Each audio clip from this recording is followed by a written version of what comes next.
Hi everyone, welcome. As you can see out here on my bench, I've got a number of things lined up for a worm bin feeding. Well, I'm feeding two bins. You can see I've replenished my worm chow supply. I've got a nice little assortment of strawberries and cantaloupe rinds, as well as 2 days worth of coffee here, including coffee filters. So systems that are slated for getting feedings today, they're over here in the corner. The younger bin is getting its 13th feeding today, and the one next to it is getting its 18th feeding today. And, well, I forget their exact ages, but one of them is like maybe 139, I think. The other one 163 or something along those lines as far as how many days old they are. It's been 10 days since the last check-in, and the last check-in still showed no signs from what I could tell on the compostable bag that was put in there. It's another 10 days later, making it a total of 21 days for that bag being in there. I'm still guessing probably little progress. Well, let's get it up on the bench and see. We're starting here in the older system, and it just occurred to me that the compostable bag is in the younger system, so we'll get to that one in a moment. We'll just take care of getting these guys fed first. It's just sort of, I guess, my routine to feed the older systems first and save the younger ones for last. Our feeding zone indicator, which is a coffee filter, is pretty well worked. I could clearly make it out still as fragments of what was at one point a nice round piece of paper, not too thick. The worms usually do away with that stuff pretty quickly. There's a big leaf over here too, so those things, those big chunk materials, maybe we'll include them down in the feeding area. That'll ensure that worms are all over them. And the moisture level I'm observing in here, I'm not sure if it's coming through on the screen or not, but there does seem to be a good bit of moisture in here, which I think the worms are going to appreciate. And I'm not going to interfere with that. I think it's good. So in here, this is pretty much a routine feeding. I'm not expecting to see many leftovers of the last feeding. What we're seeing here is pieces of potato peel that definitely predate the last feeding. The last feeding was stewed vegetables, basically. Stuff that came out of the soup pot and out of boiling broth versus what the worms in my wormery usually get, which is stuff coming out of the freezer. So I doubt that any of that's going to remain, but who knows? After 10 days we might still spot a little glimpse of something like that. Seems unlikely though. Other things that are going to always just last a long, long time from feedings gone by is stuff like a pumpkin stem, especially if you don't break it up and leave it, intact, to just be degraded by the worms in the bin rather than by your hand. I mean, if I wanted to, I could probably crush that thing into little tiny pieces. Alright, there's another. Oh, I don't know if this might have already been shattered and we just tried to arrange the remaining pieces of it near each other. That's what might be going on here with this other pumpkin stem. It's in 3 pieces, but we were able to sort of reconstruct it.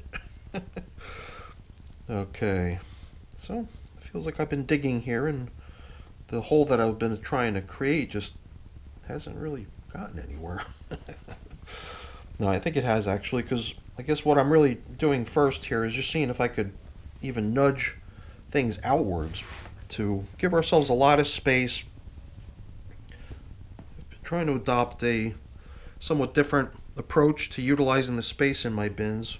Started maybe not long ago, a couple weeks ago. Been trying to see what I could do about pushing the used amount of space in the bin up closer to its capacity, rather than just having a bunch of open air. See if you can run the bins closer to their almost full level, rather than just having them only, utilizing a tiny bit of the space in there at the bottom. So as you can see, I've stack stuff up pretty high around the edges. So high already I would feel a little bit uneasy about being too, you know, too swift with my movements or anything like that. Well, we got some leftover pumpkins, some leftover corn cob. We'll get those back down into the feeding area as we rebuild here. So we've got my nice prepared bedding here that we're going to place under the feeding. And then on top of the feeding, I've got some nice leaves we're going to use as a top covering for this system. We did that a couple weeks ago, and then the leaves that were all out on the top surface as the top coating were collected up last time and placed down into the feeding area. Kind of like having that nice kind of broken in leafy material off the top surface to use as a foundation for feedings. A nice bedding. So we're going to lay some of that stuff out. Here it is in the box. Lay some of that out over the top after we've leveled off. But let's get these little guys fed first. We can come in with their replacement feeding zone indicator, because the old one, they just chewed it up. So we're going to spread a little bit of coffee over the old foods. I'll even bring a little bit of my worm chow in to mix in with the coffee. Got a feeling that helps a lot. Moisture level down here feels pretty good, and it's just going to get better once these frozen fruits start thawing out. Let's see here. How many strawberries did we leave? I think we left enough to be fair. Let's see, we've got 2 of these round ends, so let's save one of them for the other bin.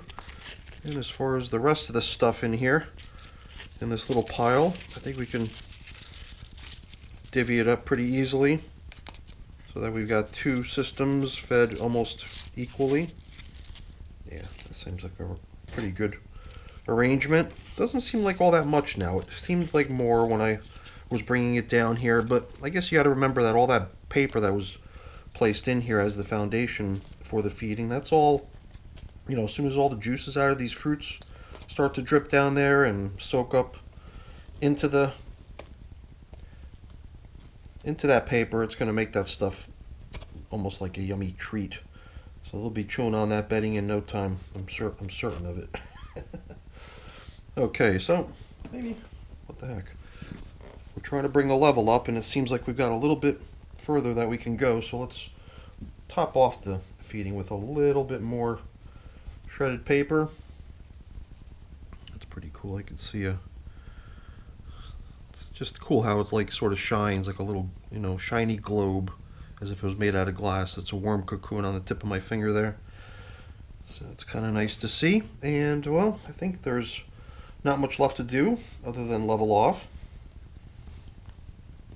Yep, very nice. You can see all the remnant leaf stems from the last time we sprinkled leaves out on the top surface. Eventually I do want to stop using leaves that way so that all these big leaf stems have a chance to break down, and then there's no more big chunks of stuff like that floating around. But these systems are young enough that I think it's okay to still be introducing more of it fresh at this stage. So let's do that. Nice little top covering of leafy matter. I usually don't go too thick with this stuff. It's almost like a cosmetic thing, just so it looks nice. Although when you collect all this stuff at the next check-in, you'll see it's going to become really nice bedding that's going to go right down into the feeding zone. So for a while out here on the surface, it'll be a little bit of a worm playground, but eventually it'll be transformed more into worm food. So let's bring back the plastic covering, and we can get onto the younger bin where we've got that weird compostable bag, which is probably still in the exact same condition as it was when we put it in there. Who knows? I am very curious to see if it ever makes any progress. Let's go get that bin.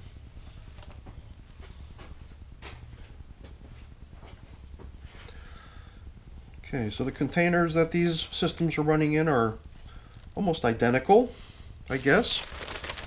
The only difference really would be the little number that I write in underneath the handle here on each one, so I can know what bin I have in my possession doing what. Here again, same sort of story. Look at these two guys here. This is a pair of worms coupled together, mating. We bump into that once in a while. That's one thing that the European night crawlers are good at, multiplying. And let's see, well, I think we can go right for the middle section and see how things are holding out as far as leftovers go. Whoa, okay. Here I see something that looks more like a chunk of leftover vegetable matter, and look at all the worms hanging out around it. That is a lot of worms. Okay, let's kind of spread them out a little bit and see if we can gently dislodge the bag from the material that's surrounding it. I think it's probably still plenty tough enough to withhold a little bit of rough handling, but I'd hate to think that me rough handling it caused a tear in it. I'd really rather just eventually observe that a breach in the material was caused by worms nibbling at it, or just the, basic decomposition of the material within the bin is what did it in. So these pieces of material that they were working on, little leftover pieces of those soup vegetables, it seems. I didn't see any leftovers like that in the other bin, but here we had a couple little chunks of leftover. So maybe we'll apply those directly to the bag. Those things that seem like they were pretty popular. Corn cob right there. I thought there was another larger, here's another corn cob. I thought I had a much larger piece of stem or something like that they were still working on. I wonder what happened to that thing. Thought that would be another nice thing to place on top of that plastic bag to keep the appeal of that thing as high as possible, to try to increase worm traffic to it. And I thought that by placing an assortment of new and old foods around it, that might, create such an enticing thing that the worms would definitely come over for it. So here too, I'm just making a good deal of space down where we're going to place today's feeding, so that we can add a whole bunch of fresh bedding, similar to what we just did in the other system.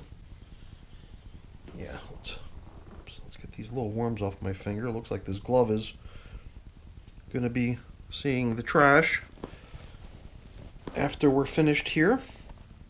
So let's see. Last time too, we ended up just sprinkling some more on the top so that it comes closer to leveling off with the material out here in general. So you know what? Let's lay down some cantaloupe, like so, and then we could bring in the bag. all of the stuff that I had arranged on the bag just slipped off. And here's the knot. Put the little stem end over there like that. So these were all the little corn cob bits, and this is a piece of pumpkin stem even. A little assortment of delicious leftovers sprinkled on top. But we're not done yet, because we've still got our day's worth of coffee to incorporate. Let's get that down in there. They're going to like that, especially after we spice it up a little bit with some of my worm chow. This time I bought back the pancake mix. I hadn't been including the pancake mix in my worm chows lately. And like usual, some birdseed. Some, even leaves, a good amount of leaves this time too. Okay. That's a nice little treat. I think they're going to appreciate that. And it even left us with a good bit of space onto which we can pile on even more of our prepared bedding material for these little guys. Now we're almost level. We will bring back some of this stuff off on the sides to cover all this up with. At the same time, maybe we just take a quick peek around the edges too. How does that look? Pretty good down here.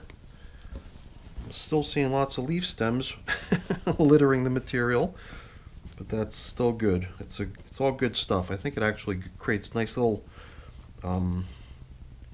little pockets of air, I believe.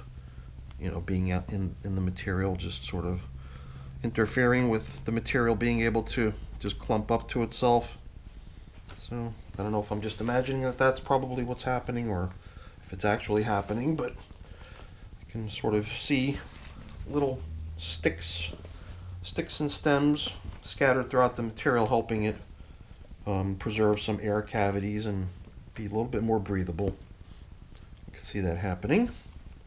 Oh, I guess my disruptive feeding is causing some of these worms to want to skedaddle out of the bin. Poor little guys. Alright, I'm done. Let's just get you guys covered up nicely with some leafy matter, just like the other bin got.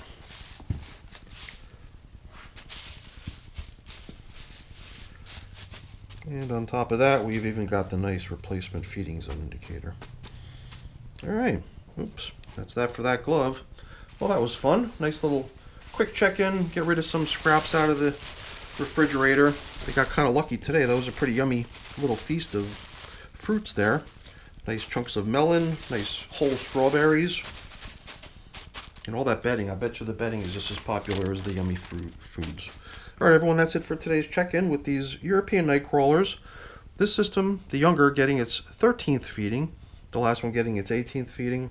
They're coming along great. Alright everyone, thanks for watching. Hopefully you enjoyed the video. If you did, as always, please don't forget to leave me a quick thumbs up before you go. That's always very much appreciated. And if you haven't done so already, please also consider subscribing to the channel. That's really appreciated as well.